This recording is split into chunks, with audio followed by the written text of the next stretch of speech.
Our next single release will be the 28th of April, which will be at Ding Dong Lounge. Oh shit! Sorry. Okay, sorry. Yeah, and then okay, yeah. Following our single release. Oh shit! Sorry.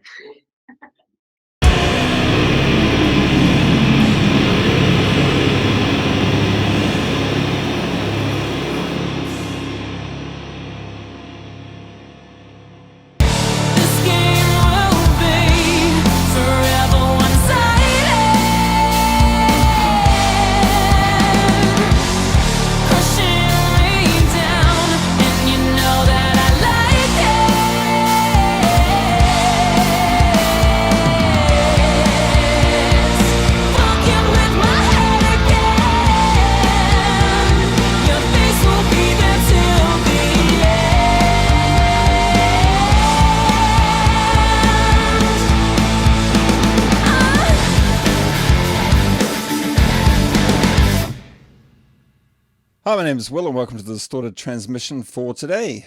Bringing a Euro rock style with textured guitar riffs and clean, powerful vocals, Living State is brr.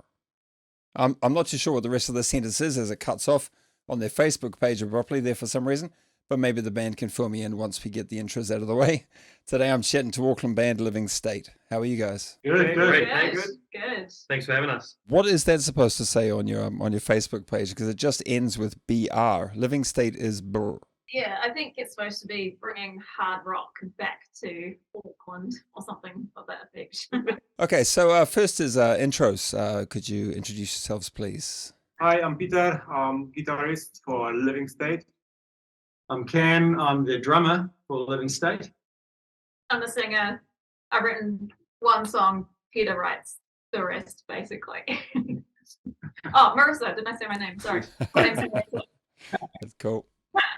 And I'm Lex. I'm the bass guitarist for Living State. I had a little look around on the internet, and from what I can tell, you've been around for a few years now, but that's about all I could really dig up. So if you could give me the sort of basic history of the band, like when it started, if there were any major lineup changes during that time. 2019, we sort of, I met Peter by way of an advert looking for a drummer.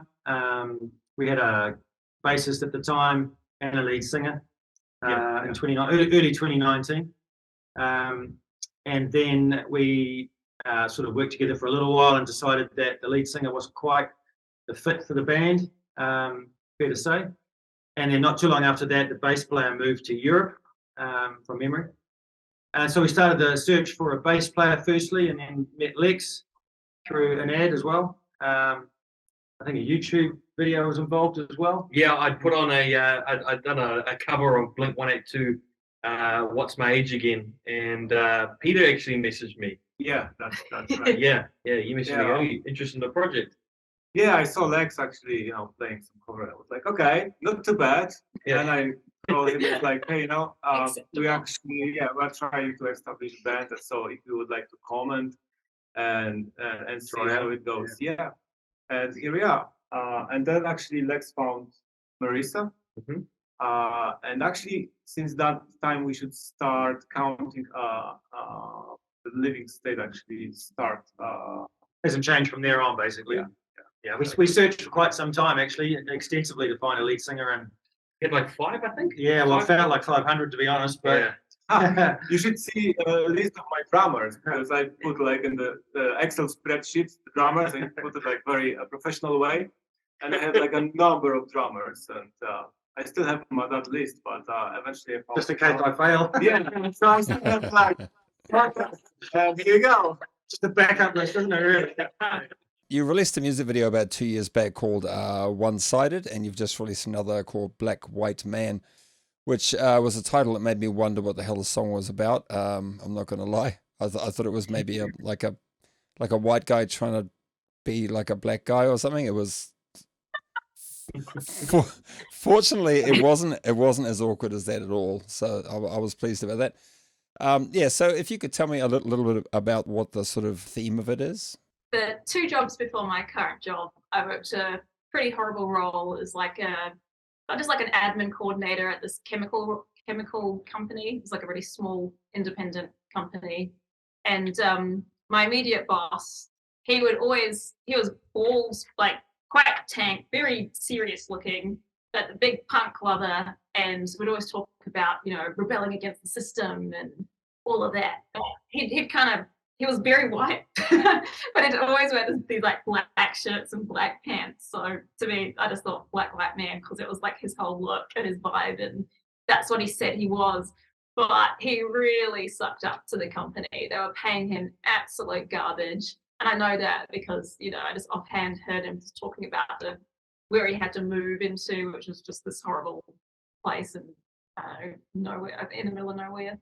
So the company was just like shitting on him, but like he would just throw me under the bus if I made any like little mistake, and it was just quite nasty to me, like in favor of the big corporate entity. So I guess that's kind of what we pitched to the director of the video, and then he came up with the concept of, the zombie needing to get this report. Well, I guess this worker, which was the boss, needed to get this report in on time, and not even death could stop him.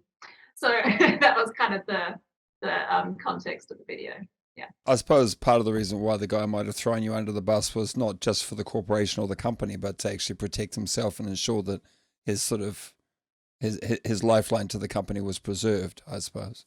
I would definitely say that. I know I did ask him if he had any other considered going anywhere else. He's just like, no, I'm going to stay here. I'm not going to name the company, but I really do want to throw them under the bus, because they were quite awful. He's probably going to die then. He's probably going to die there, honestly. Yeah, I would say Just that. like in the video. Yeah. Well, I stumbled across your first video like about half an hour ago, because I discovered that you guys actually have a website. I went there and it had a whole bunch of stuff there. Although I think you should probably update some of your media and stuff, because it's a little out of date, I think. But anyway, I found the video one-sided that you recorded at a garage. It actually caught my attention stronger than Black White Man. I don't know why that is. It just appealed to me more for whatever reason. Even though it was 2 years ago, maybe we can talk a little bit about that video as well. So the video itself was actually at one of my old workplaces, a place called Sparks Auto-Tune. I'm happy to plug that because he's still my mate. And that's where I used to work. I'm a mechanic. And so we got to film that there, and it was really cool. I could use all the hoists and everything and just set it all up, and for it all. We were there for so many hours shooting that. We like played the song like 100 times, like, just for the filming. It was a tiring day. Yeah, it was good though. I guess like I'm really like with rock. I only like rock if it is story driven. So like I'm a huge like Tool fan. I'm a huge Radiohead fan, and love Radiohead. So I guess I have to apply a story to every song I write. So this particular one, again, I'm kind of really interested in like someone in a position of power abusing it. So this particular story was about a guy as a kind of in a kind of teacher role, kind of abusing his power with his subordinate. So in this context, it was a boss and his underling. So he's flirting with her the whole time, but as you know, at the end, it's revealed that he actually does have a partner. So, but that's just what he does because he's a bit of a dick. So I've seen that so many times in so many different contexts, and it's just something that keeps cropping up. So I'm like, well, I'll call it out and write a song about it. And that's how that story was born. Are all your songs about people at work?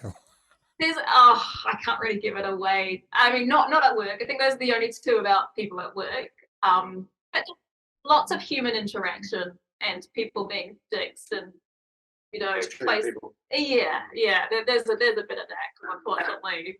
Some people sing about the cosmos. Some people sing about life and death. But do you sort of gravitate towards sort of workplace environment sort of interactions or human interactions? Yeah, I think we talked about the fact that we all agree we don't like the mistreatment of people in different ways, and whether it's work or personal or whatever, we just all seem to have an opinion on that, and that seems to be what the rest ends up writing about in some form or other, or another. Yeah, it's not something I'm just angry at a particular person, and then it just comes out in a song. I don't actually sit down and think about or try and think about something to write. It's usually just, fuck that person. I'm so mad at this person. It just comes out all the time. That's the song. Yeah, but our next song, Alter Ego, is a bit different. It sounds like your set list is actually a shit list, really. Basically, yeah. My next question was about the sort of gap in the releases. Like you released the first track one-sided back in 2000, I think, or 2021. And you released this Black White Man 2023, and I was wondering what the gap was, and I presume it was because of COVID, but maybe it wasn't. I think definitely COVID. I mean, gigging obviously slowed down, and as everybody knows, but I think it was also, you know, we've got to pay for this thing ourselves, and so you got to call on favors and friends, and all those things don't always fall right into place the way that you like them to, and so we're grateful for the people that have helped us make these videos and their time and their, you know, experience, and sometimes you've got to wait, you know. Yeah, but we didn't waste that time because in the meantime we actually recorded 4 songs. So yeah, and they are ready to release. How many tracks do you actually have? I mean, I haven't seen you guys play live, so I don't know how long your set is. Don't know how many tracks you've got. We've got 10 songs in total. We've recorded professionally 5 in total so far. 2 of them have been released. 3 of them are still yet to be released. Yeah, our set list's about 45 minutes when we do a full set back to back when we're on stage. Yeah, pretty much. Yeah, and then we're in the process of writing a couple of more songs at the moment. That's a reasonable chunk of work for a band that's been around for, you know, about 3 or 4 years, I guess. Well done. Yeah. All right. So what is the plan from here? You've just mentioned that you've got some more music coming out, but have you got any other shows and stuff coming up? Tell me about that. Yeah, so following on from our last Friday gig for our Black White Man release, we've got April the 28th coming up, which is a Friday night for Alter Ego, our next single, and that's at the Ding Dong Lounge. After that, June the 10th, which is a Saturday night for our fourth single release, Vantage. That'll also be at Ding Dong Lounge. And then later in the year, we've got the final release, which is a song called Stalker. That's on the Friday night, the 8th of September, as part of our mini tour, if you like. And that'll be at the Whammy Back Room, which we haven't played out yet as a band. That'd be exciting. Yeah. Awesome. Well done. You managed to remember all those dates and venues right off the top of your head. Amazing. The last thing I ask bands is whether or not there's anything they'd like to add to the to the interviews. So, is there anything else you'd like to add to this this little chat? Yeah, definitely we would like to encourage people to come to our gigs. The sound is great. There is a lot of energy, great response from the crowd. So I think definitely it's worth to hear us on the Spotify, YouTube, but definitely come to the gigs and have fun with us. We're really proud of what we've done and what we've achieved together as a group. And yeah, we just love having fun, getting out there on stage and playing a good time. And we love to yeah, have people come and interact and have fun with us as well. And yeah, and it's good time. Yeah, and I'd say the lazy option for people watching is just to go onto YouTube and watch our videos because they're engaging and fun, and I think it's a bit different from a rock band. They actually tell a story. Yeah. And I think as a band, I'm pretty proud of the fact that we're not just doing the same as everybody else. You know, we put a lot of pride into our music, and we all come from different, you know, backgrounds as musicians and different tastes, and I think that's what makes us pretty unique, I suppose. And we pride ourselves in that, and we've got, I think, a long-term goal in our minds. You know, we're not a short-term sort of fly-by-night band, so we plan to be here for as long as we can. Cool. Well, thanks for chatting with me tonight. We're almost out of time, so we'll have to wrap it up. So yeah, all the best for your gigs. Cheers, guys. Cheers. Cheers. And thanks for watching.